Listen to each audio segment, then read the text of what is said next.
To me, peace of mind is saving in cash. Cash is king. Not enough people are obsessed with saving cash. And so live below your means. Don't borrow money against stuff that depreciates.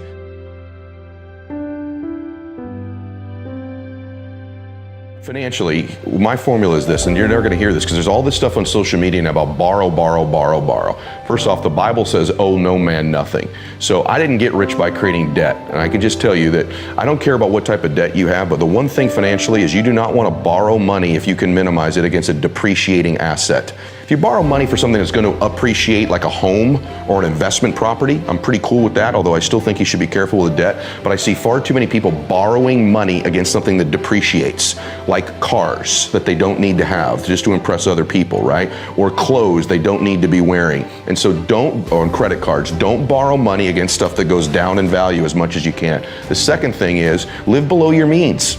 Any person listening that's going to get financially independent, you have to pay yourself first. So believe it or not, as crazy as it sounds, when I was broke, I still found a way to pay myself, save $25, save $50. Because if you can't save money when you're making a little bit of money, you are not going to save money when you make more money. You think you will, but you won't. You'll continue to spend it. And so there was literally a year when I started to make money. You want to get really wealthy? I made multiple six figures one year, and we lived in a $700 a month apartment.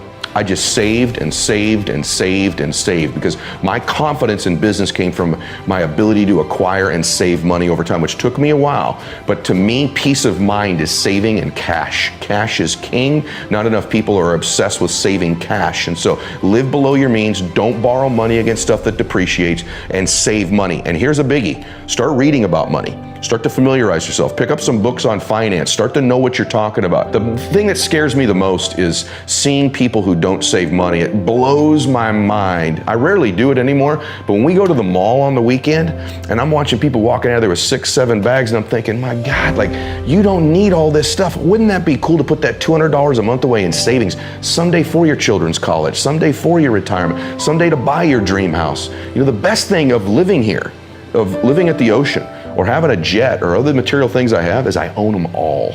There's no mortgage on this home. There's no mortgage on my Idaho place. There's no mortgage on my jet. There's no debt on any of my cars. Now, it hasn't always been that way, but the way I got there was by saving a bunch of money when all my buddies were blowing theirs on stuff to impress other people that gets dated anyways, right?